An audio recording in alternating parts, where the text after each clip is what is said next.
Congresswoman Claudia Tenney nominates former President Donald Trump for a Nobel Peace Prize.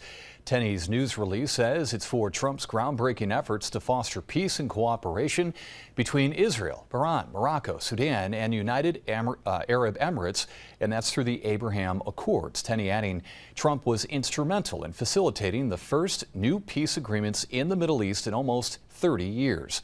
Tenney compared Trump to President Biden, who says is a weak leader on the international stage.